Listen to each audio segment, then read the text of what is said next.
Yeah, we got a little bit of a late start. It's 6 o'clock right now. I'm going to cut right to the I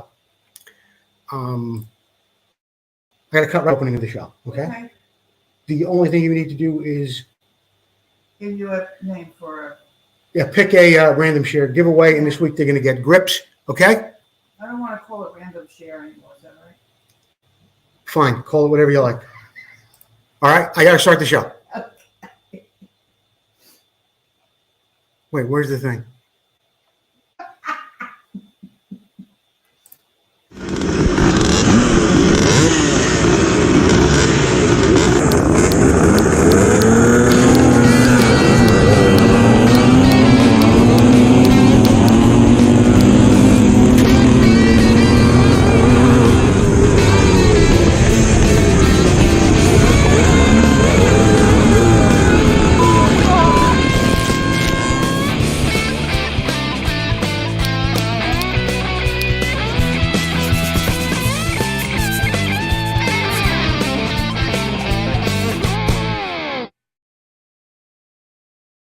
Everyone, you're watching Vintage Motocross Q&A, and I am your host, Joe Abbate.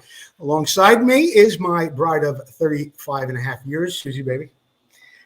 And Sue, did you want to announce anything about the Preston Petty grips, or do you want me to handle that? Whatever you want. I'll do it. But you do it better. You're better. Thank you. But I'm telling you that the random share is no longer called. All right, we're going to call it something else next week? I'm going to okay, fine. Rename it. Everyone at home, continue to share the show. You win a set of grips just like this, compliments of Preston Petty products. These are their famous Works GP grips.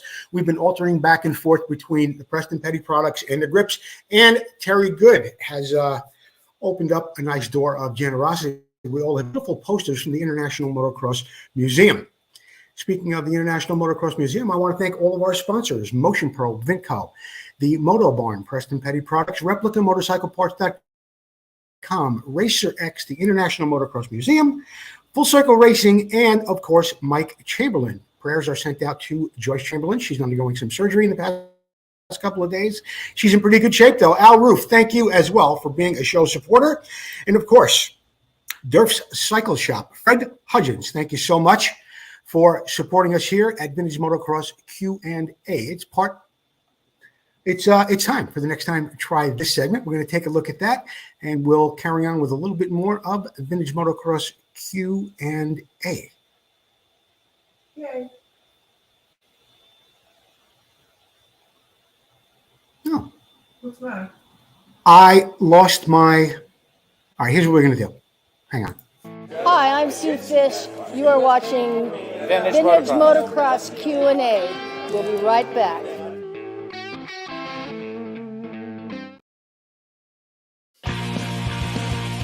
Vinco, who already has a full line of vintage parts, now has air shocks that are an exact duplicate of the original air shocks so popular in the late 70s. So whether you're looking to build a full racer or museum showpiece, these shocks will give you that incredible 70s look and improve your bike's performance. These new air shocks are fully rebuildable with Vinco rebuild kits, and all shocks are hand assembled in the USA with all new components. Every component is brand new. Just like the originals, our air shocks are adjustable with 2 chambers, high and low pressure, giving you tremendous flexibility for settings of your bike suspension. The Vinco air shocks come fully assembled and ready for installation. Just add air or nitrogen. The kits include the manual and spacers. Visit Vinco.com to check out the air shocks and all that Vinco has to offer to help you get back on track and to keep that ride going.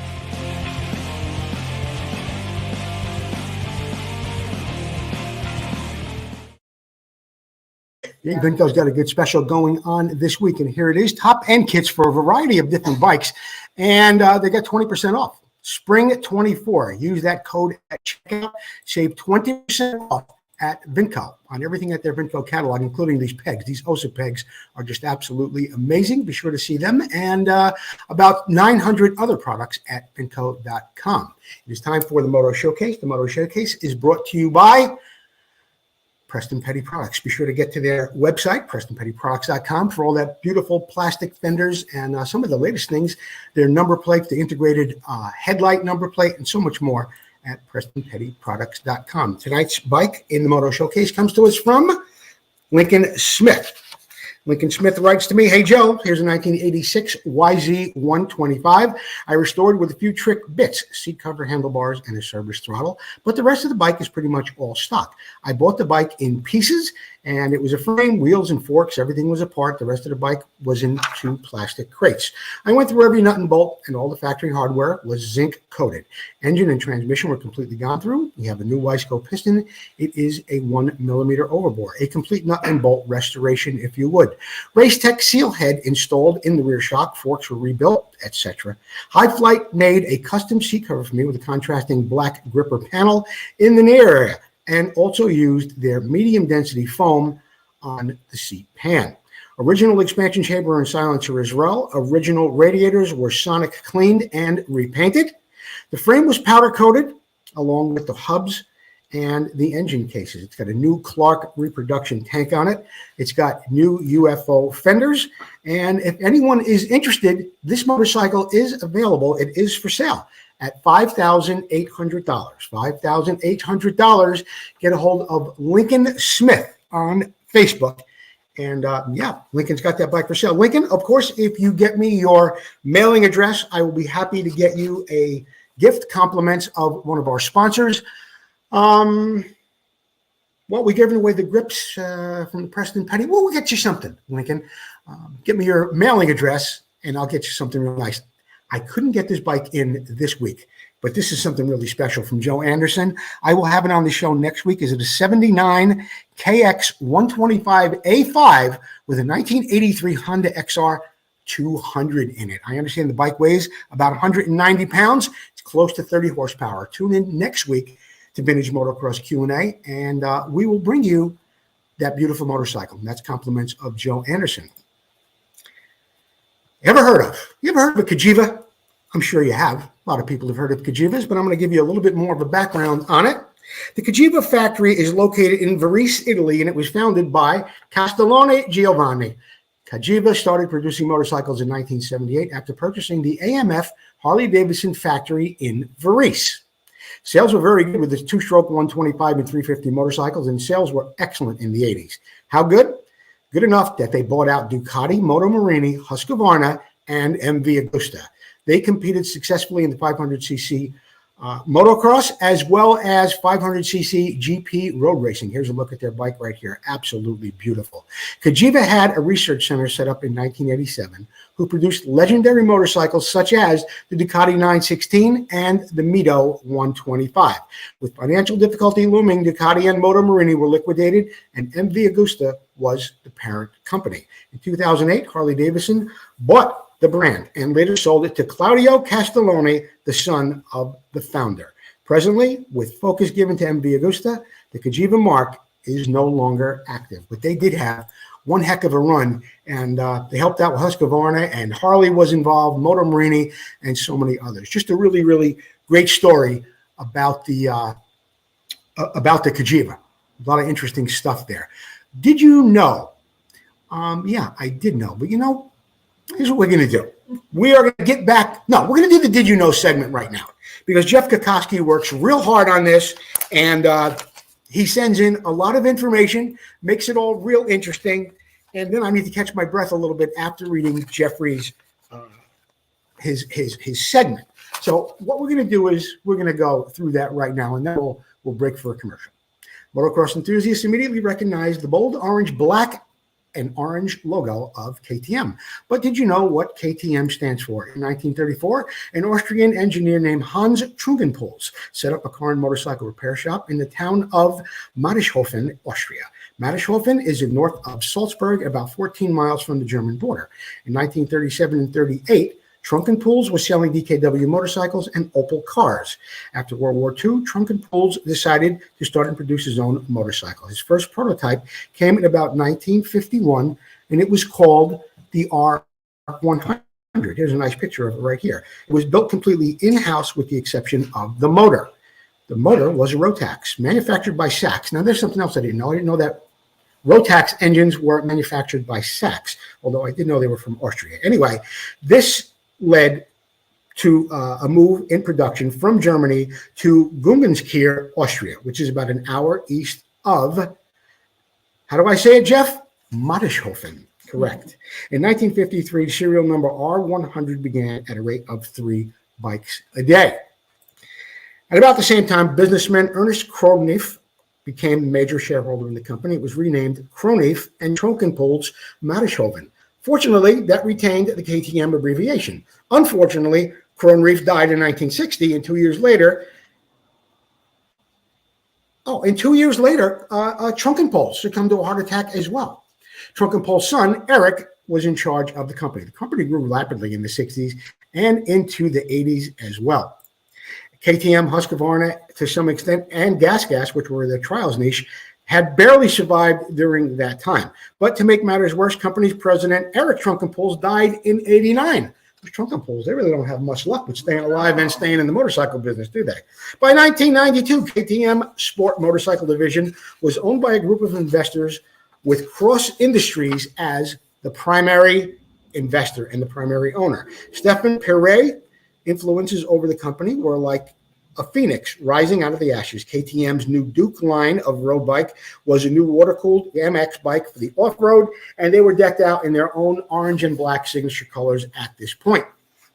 This was especially evident that they were successful in the off-road niche, and they had their four-stroke engines going on there as well. But in the mid-'80s, KTM had already been working with four strokes, and they have the Husaberg design, the LC4 liquid-cooled engines through the 2000s under Stefan Perret. Leadership, KTM had acquired Husaberg, WP Suspension, Husqvarna Gas, and recently a 25% stake in MV Agusta. Fortunately, through all that reconstructing and changes, KTM has held true to the Trunkenpolz ideas of quality, performance, and innovation. And today, the Trunkenpolz family still remains active and has a big role in the company. Trunkenpolz's nephew and the original owner, Hans Trunkenpolz, and former racer of GT2 European Series, where he raced a KTM-powered car, sits at the executive board at KTM AG. Let's hope he lays off the bratwurst and the Trunkenpolz family to continue on at the helm of KTM. And by the way, if you are in Southern California, be sure to visit Langston Motorsports. They are a huge KTM dealer. And I'm not just saying that because they're paying me, but they do pay me every year to be the MC of their motorcycle show. Thank you, Grant Langston, and Gerald, of course, too. Now, we are going to take a break. We'll be back with more Vintage Motocross Q&A on the other side of this little video that we're going to show you in just a minute. I'm Brock Glover, and you're watching Vintage Motocross Q&A, and we'll be right back.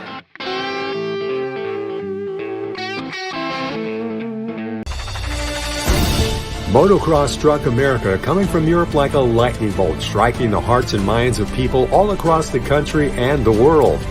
Battles of intense racing and cutting rivalries with loyalty to brands and heroes intensified as years of blood, sweat, and dirt flew through the minds of those memories of champions as they wrestled their machines through almost impossible tracks. But where are those past champions? And where are their bikes? Terry Good, an ex-pro motocross racer, has made it his life mission to honor these heroes and the bikes they rode to stardom.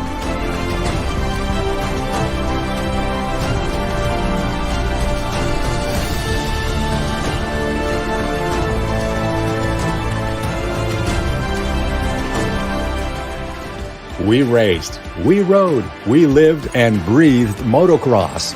Go back in time and relive those moments, now preserved for the first time ever in the world's first museum dedicated to the history of motocross. Our new building is in the gate. Help us get a great start and you can be part of history. Go to internationalmotocrossmuseum.org and become a part of our team.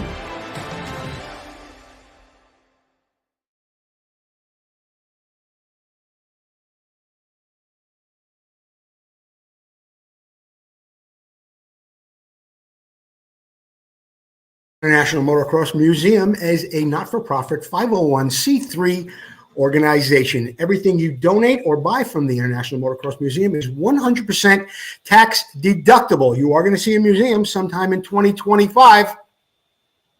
Would this face lie to you? Of course not. Susie, I understand you have the random share giveaway, although that's not the name of it anymore. You're going to change the name starting next week. Don't tell anybody what it is. But who is the winner tonight? The winner this evening is drum roll please, is Rob Wilhelm. Rob Wilhelm is tonight's random share giveaway. This is the last random share giveaway because Susie's changing the name last week. I am. Okay. So Susie, hold the product away from your face. It takes away from your beauty. There you go. And hold it straight. Oh. There you go.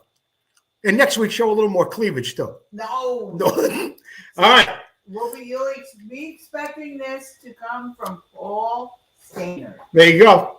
All right. Thank you. All right. Let's get back to Vintage Motocross Q&A. We are in the What's It Worth segment of our show. This is the segment where we read to you about a bike that was recently sold. This one happens to be on Bring a Trailer. And if you can get the closest to how much this bike recently sold for, we'll get you a prize. We'll get you something. Compliments of Vintage Motocross Q&A. I am going to tell you that this bike is a 1974 Hodaka Super Rat and that it recently sold in Kansas. It sold on March 24th. Here's the bike. I'll read to you a little bit about it, and we'll go from there. 74 Hodaka Super Rat was acquired by the seller in 2021, and subsequent refurbishment is said to have included an overhaul of the 123cc two-stroke single. The clutch and KYB rear shocks as well were replaced, as were the tire spokes, brake shoes, and various bushings and other parts of the bike. Wearing the orange bodywork over a blue finish frame, this is one of the worst descriptions of a bike I've ever read in my life. But the bike also equipped with a 5-speed transmission, a solo seat, a cross-braced handlebar, a Mikuni carburetor, a black finished expansion chamber, and white plastic number plate. It's got a 21-inch front wheel and an 18-inch rear wheel. This Super Combat is offered at a no-reserve price. It comes with a center stand, just as you see it here, but does not have a title. So, after hearing all that, how much do you think this bike recently sold for? $3,000?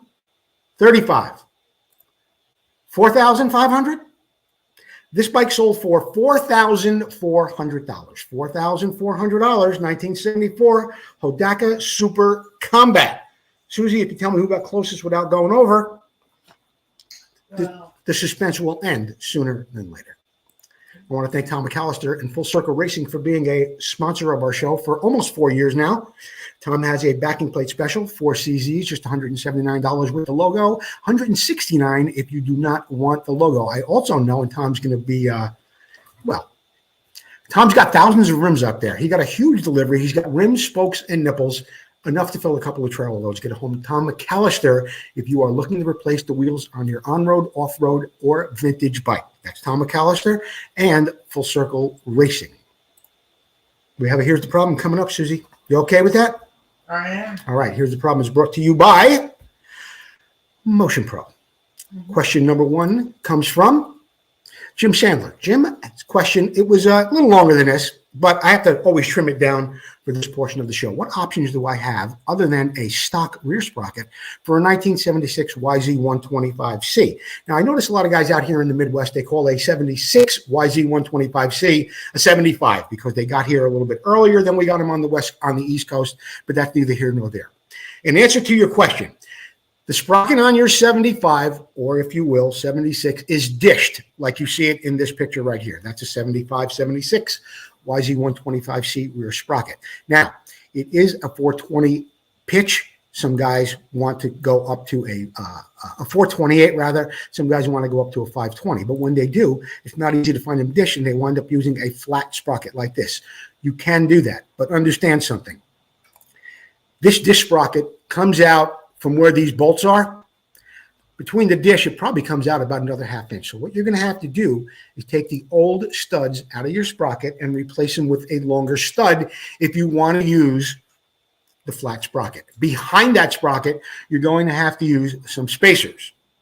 Those spacers will probably be going to be roughly 10 millimeters. You'll know when you bring it out flush with and it's in line with the sprocket on the front of the engine. One other thing I wanted to point out to you, when you do get that sprocket, if you want to upgrade to a 520, you're going to go to a 520 pitch chain 520 on the rear sprocket.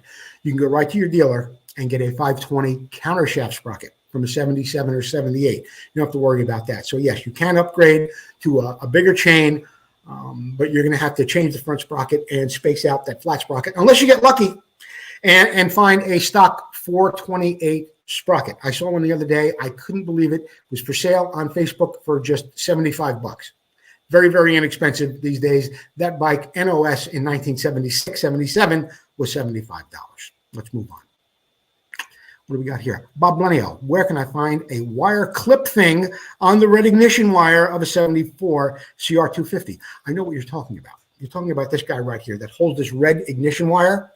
And it's called, I've got the name of it right here. And people call it by different things. I've heard it called a flag post, a flag post clip. I've also heard it called a crimp point clip. Either way, you have to go online and look for that. And they're really not very easy to find, but it makes all the difference when you're putting your bike together and you want that to look as stock as possible. So that's what you're looking for. And you're going to have to get it on the bike. It's actually really crimped quite securely to that ignition wire. So you're going to have to be very, very careful getting that out. And then you're going to get your new crimp clamp, and you'll be able to put that on there. Also, if you're interested, I can tell you about that cloth wire. If you want to put that new cloth wire on there too, I've got some here in my shop, and I can tell you where I purchased that. But right now, that's about all I can give you on that.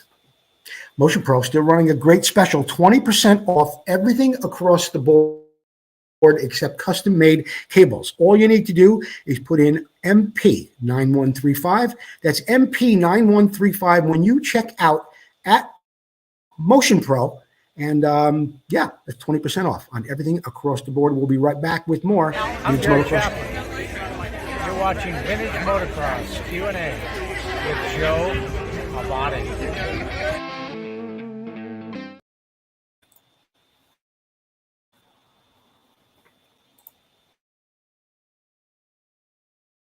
Hey, it's Joe Abbate for Vintage Motocross Q&A.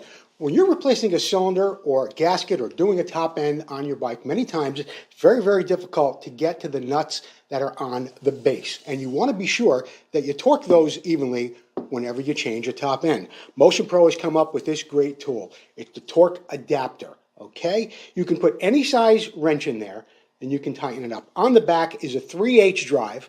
You can put your torque wrench in there, get the wrench on the nut that's on the base of your cylinder, and make sure everything is torqued evenly. This is a great tool. I have one in the shop. We use it all the time. It comes with instructions as well. Go see your local dealer or get to motionpro.com. And don't forget, go over to Vintage Motocross Q&A to get a 20% discount on all Motion Pro tools.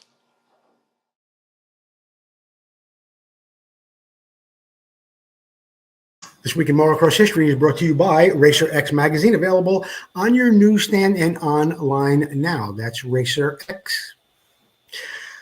Well, last week we gave away these posters. These were beautiful. Terry Good was generous enough to give us some posters. They're actually being mailed directly out from Terry in Chicago. But next week we'll have that special back on. We're kind of alternating between the Preston Petty grips and the posters from International Motocross Museum. As I was saying, This Week in Motocross History, brought to you by Racer X. 1975, a terrible muddy Hangtown Classic. The 1975 AMA Pro Motocross Championship started with a win for the late Tim Hart in the 125 class aboard his Yamaha. Hart was able to better heavy pre-race favorite Marty Smith, the defending champion of Team Honda, who was all but unbeatable on his works Honda. But Smith only finished third in the muddy Hangtown race. The runner-up overall was Belfair, Washington's Doug Raines. Doug Raines aboard a Kawasaki. In 5 total pro starts that are listed in the vault on Racer X, the second place finish at Hangtown was Raines. Only his top 10 finish, his only top 10 finish. Doug Raines, not a name I'm really familiar with. Very interesting. 1978, the day over in Austria, American hopeful, Bad Brad Lackey won the Austrian 500cc FIM Motocross World Championship Grand Prix with a 1-2 moto finish. The Honda rider won the first moto and was leading the second before tangling with a lapped rider, handing the win over to 5-time 500cc world champion Roger DeCoster. but the men had DNF'd in the first moto, and German Mako rider Herbert Schmitz claimed second overall. Series points leader Heikki Mikkola was third on a Yamaha, but a good day for Bad Brad. 1986. Team Honda's Ricky Johnson won the Hangtown Classic in the 250 class over teammate Johnny O'Mara and Yamaha's Brock Glover. Rounding out the top five were David Bailey and Jeff Ward. All five were multi-time champions and are now in the AMA Motorcycle Hall of Fame. Here's a real nice picture of Ricky Johnson, of course, David Bailey all the way to the right, and Johnny O'Mara in the middle. Their hats over their hearts, probably during the national anthem.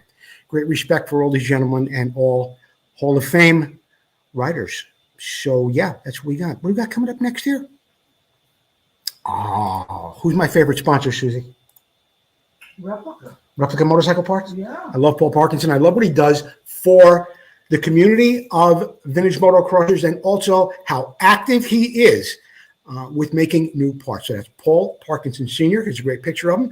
We were up in Canada this past summer. This week's special is this gas cap for a 1978-79 Honda CR 250. I don't know if it fits the 125 as well. It's just $55. They come in black and white. And because I love these parts so much, you know what? This was something else we had here a couple of weeks ago.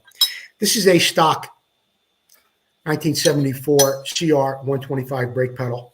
And the toe pad is kind of small. It kind of sits under the clutch cover a little bit. Paul came up with this. See how much bigger it is? He got it for the 125 and the 250. Great little solution to a problem that a lot of guys have. Also, rubber stuff. Intake air boots for your 1974 CR 125. Air filter cages, 1974, 1975 Honda CR 125s. I can go on and on because I've got so many products here. You've seen me talk about the silencer for the 125s and the 250s. Those are still being made, $595 at replicamotorcycleparts.com. More stuff coming out every week, not just for Hondas. Paul's got Kawasaki coming up, Kajiva stuff coming up. I'm hearing cylinders. I'm hearing special heads. I'm hearing a lot of things out of replicamotorcycleparts.com and Paul Stannard. No. Who? Paul Stannard. Oh, I'm sorry, not Paul Stannard. Paul Parkinson Sr. You know who used to make mistakes all the time? Ed Sullivan. He'd call a guy from the audience. Didn't matter. I know, but I'm just saying, Ed Sullivan used to make a lot of mistakes. When you become Ed Sullivan, you can make as many mistakes. Well, thank you. Now for you youngsters, that mop top. Anyway. The Burnworths, they've got another race coming up May 5th at Verona. The Paris race was incredible. They sold out just about every class. All the gates were full. They got another one coming up at Verona. The Burnworths, always putting on a special race with great prizes. Nobody works harder than the Burnworths when it comes to Southern California motocross. What else we got coming up this week? Oh, the Vintage National. This happens in South Carolina. It's this weekend. If you're not ready, you're never going to make it. April 19th, 20th, and 21st. It is a 3-day event. And you want to get there. If you don't have all the information, get over to victory-sports.com. You'll find out more about that. Here's something to look forward to coming up right in my own backyard. April 26th, 27th, and 28th. The CZ World Championship race. It's a vintage motocross weekend, 3 days. A lot of people come to that race from all over the country. Over the years, people have come even from Italy, from Scotland, from Ireland, from all over the place, just to really attend this most amazing CZ event. And we got some interesting news. It's kind of a sad note, not happening immediately, but VMX, definitely the premier vintage motocross magazine that's ever been produced, will be coming to a close on their 104th edition. This one that just came out this month is 97. It is a quarterly publication. So I'm thinking that brings us into about another 18 months or so of VMX magazine. Now it'd be a good time. You know what's going to happen, don't you? It's going to go out of business. Everybody's going to want all the back issues. Prices are going to go through the roof. You can go over there right now to VMX, and Ken Smith will help you out with some back issues that he has. I know Paul Stannard, and I am using the right name this time. He is a distributor in America, and you're going to want to start getting them. I have every issue, and I just got this one the other day too. So, but you can guarantee when those things start to dwindle down, they're going to start going up in price. What year did you start publication? You know? I think in the 90s. I think in the late 90s or 2000. I don't really know. Vintage Motocross t-shirts and hoodies are available. Prices start at just $20. They come in gray, black, and white, but you can get them in any color you want. Just let me know. I will tell Susie, and she will make them for you. We have hoodies in stock, ready to go, gray, black, and white, as well as t-shirts, gray, black, and white, with the logo on the front. Prices are extremely reasonable, starting at $20. Small, medium, large, and extra large. They go up from there. We get hoodies up to double X. Oh, we've got them from double X to 5X. All right? We've got them. Get a hold of me. We'll get you some hoodies or t-shirts for Vintage Motocross Q&A. I think that wraps it up for this week's Vintage Motocross Q&A.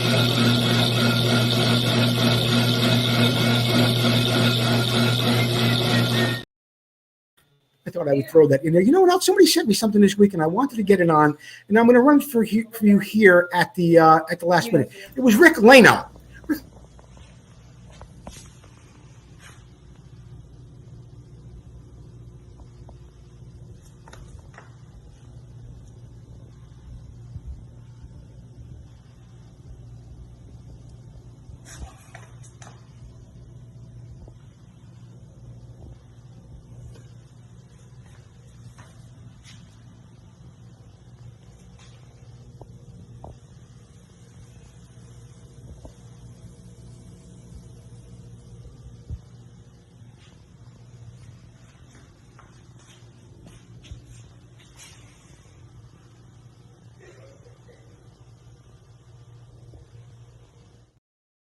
Gina, come on, Pooch.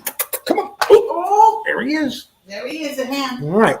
That wraps it up for this edition of Vintage Motocross Q&A. Don't forget to keep sharing the show, and congratulations to Rob Wilhelm on the grips. We'll have posters available next week. Susie's coming up with a new name for the giveaway. I don't know what's happened. I don't want to lose control here. Jordan, Chelsea, and Felix, thank you all so very much. We'll see you next time on Vintage Motocross Q&A.